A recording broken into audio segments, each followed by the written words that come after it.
ma ba'du. Jamaah salat subuh yang dirahmati Allah. Sekali lagi bahwa ketakwaan itu akan ditampakkan dan memang harus nampak agar ada uswah atau ditiru orang di sekitar kita, minimal keluarga kita. Apalagi kalau kita seorang ayah ibu, itu tindak tanduknya akan diikuti oleh anak-anak kita. Tentunya harus menampakkan itu. Ada satu bentuk kesungguhan. Dan bukan hanya dalam gerak, tapi perkataan juga. Nah, itu ya. Makanya hati-hati dengan berkata. Hati-hati dengan berucap. Kenapa dikatakan hati-hati? Karena sebetulnya ucapan seseorang itu akan mencerminkan dalamnya, gitu aja. Hati-hati dalam arti kalau memang dia ilmunya kurang, kan gitu. Dia nggak konangan, kan gitu. Tapi ilmunya nggak kurang, tambah. Tentunya yang akan dimunculkan dalam perkataannya sesuai dengan apa yang ada dalam hatinya itu. Karena kalau kita sering mendengar setiap ada khutbah dan juga dicontohkan oleh Nabi kita di samping ayat yang sehubungan dengan takwa yang biasa dikatakan ittaqullah haqqa tuqatih gitu kan ya. Nah, itu. Yang berikutnya adalah takwa tapi dilanjutkan dengan ucapan atau dengan perintah supaya ada qaulan sadida. Jadi kata yang punya bobot, punya arti, bukan sia-sia. Tentu kita tanya loh, supaya perkataan punya bobot ini apa? Ya yang namanya bobot itu berarti ya perkataan yang sumbernya dari Allah dan Rasulnya, udah gitu aja. Dengan kata lain yang disebut akhlak. Akhlak itu kan yang sering saya katakan hurufnya kan alif, kha, lam alif, qaf. Itu dari kata-kata khalaqa itu.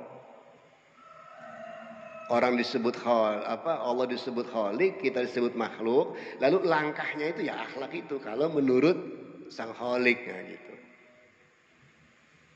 Nah kalau langkahnya tidak menurut dengan khalik, dengan Allah, itu bukan akhlak namanya. Nah, itu kan begitu. Jadi akhlak itu bukan sopan santun. Jadi gerak yang sesuai dengan maunya Allah, dah gitu aja. Ingat pakai kha loh ya akhlak itu. Nah kalau sudah ingin memiliki akhlak maka ada satu bentuk perkataan yang selalu memiliki bobot ya karena memang dari Allah dan Rasulnya. Qulu qaulan sadida. Coba ini perlu karena kenapa sih yang namanya ucapan itu selalu ada itu, tidak lepas. Ucapan aja ini diperhitungkan. Karena ucapan itu sesuatu yang didengar oleh orang sekitar kita. Diatur sedemikian rupa supaya sedida ada bobotnya. Ada ilmunya, gitu. Ada artinya. Bukan sia-sia apalagi ngomel gitu ya. Lalu dari jawab amr, kalau menurut orang belajar nahwu ada jawabul amri. Jawabul amri itu jawabnya amr. Jadi setelah perintah ada jawab. Maksudnya kalau perintah dilakukan maka pasti. Perintahnya tadi Allah menyuruh kita supaya berkata perkataan yang punya bobot kan begitu. Yang punya arti. Loh bisa kita sering ngaji kok. Nah, gitu ya. Kalau nggak bisa ya diem. Istilah terkenal falyaqul khairan aw liyasmut, nah, gitu ya. Yang terkenal itu. Aw liyasmuta itu. Karena kita sering banyak ilmu lalu perkataannya bobot. Muncul itu. Kalau sudah perkataan yang berbobot, yang ucapan yang berbobot, yang bukan sia-sianya muncul, maka jawabul amr atau jawabul amri yang langsung jaminan dari Allah buat kita, yuslih lakum a'malakum wa yaghfir lakum dzunubakum. Kalau sudah dalam ilmu nahwu atau grammar Arab, dalam bahasa Arab itu kalau sudah ada jawabul amr, berarti kalau perintah itu dilakukan pasti akan ada satu bentuk akibat. Perkataan yang baik itu, yang punya itu yuslih, pasti.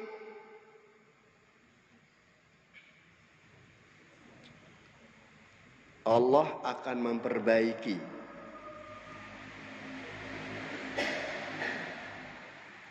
Untuk siapa? Lakum, bagi kalian apa? A'malakum, langkah-langkahnya. Coba, perkataan yang punya bobot, yang punya arti itu saja, ini jaminannya adalah yuslih. Nah, ini. Diperbaiki langkah-langkahnya atau amal-amalnya atau perbuatannya.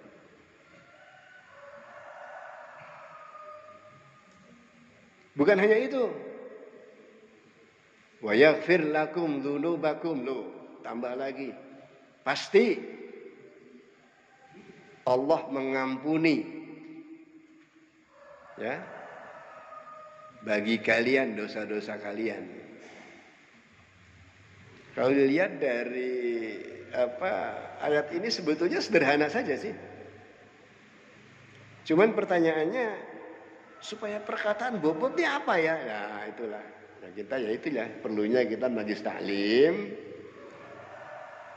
yang sehubungan dengan sekitar kita, sehubungan dengan lingkungan kita, kan begitu.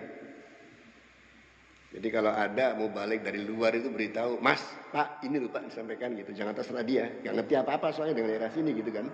Nah itu biar nanti pas gitu ya. Jadi bukan berarti wah gaya dari Jakarta, gaya, enggak seperti itu ya. Gaya dan enggak. Kita harus mendikte. Atau biasanya mereka kalau paham itu akan tanya apa yang harus saya sampaikan, kan seperti itu. Karena apa? Supaya nanti masuk, supaya nanti sesuai dengan apa yang dibutuhkan, masuk ke dalam jiwa, lah akan jadi ilmu bagi dirinya, lalu akan muncul yang namanya qaulan sadida tadi itu. Itu jadi ya indah sekali ayat ini. Kalau kita tularkan kepada anak turun kita, niscaya kita akan hati-hati tidak sembarang ngomong. Karena begini, ngomong yang sia-sia itu memalukan sebetulnya. Kenapa memalukan? Ya karena menandakan bahwa orang itu tidak bisa untuk berkata yang sadid. Nah kenapa? Karena dengan ilmunya Allah dan Rasul ini kurang ada perhatian. Nah sering tanya, bicara saja ada langkah saja ada anunya, makanya bicara itu harus pas dengan anunya. Dengan kata lain begini, kepada anak saja, nih pada anak lah ya. Itu kalau anak sudah jelas melanggar, itu kadang-kadang orang tua tanya, ayo dari mana? Kodiong. Padahal tahu dia habis di satu tempat yang kalau dia di situ orang tua akan marah. Karena isinya pertanyaan, maka si anak ini akan berpikir, oh ayah atau bapak, umi, ibu tidak tahu kalau saya dari tempat yang mereka berdua larang itu. Berbohong dia. Yang ngasih kesempatan kita. Kalau sering itu, tekondi. Ya kalau memang dia dari tempat yang kita nggak boleh, langsung pegang jiwir, jangan di situ kok. Kenapa di situ? Dari siapa dia? Oh, bapak ibu tahu gitu. Tapi ditanya dulu, ayo dari mana? Ini bentuk-bentuk daripada kaulan sadida ini loh. Jadi perkataan itu jangan sampai ada perkataan yang sia-sia, apalagi berbau bohong. Ya tidak heran waktu itu ada satu peristiwa waktu saya tinggal di Tulungagung sini ya, anak saya masih kecil-kecil itu. Ada ya family, karena si anak ini nangis, lalu kemudian supaya diam, si anak ini senang dengan sapi. Lihat ada sapi, diam. Saya lihat ya Allah, sapi tidak ada, bahaya ini. Saya gendong anak itu, saya bawa ke pasar untuk memberikan kesan, nah inilah sapi seperti itu. Baru gue tamu, nah itu. Saya bilang tolong jangan ngajar anak saya bohong, seperti itu.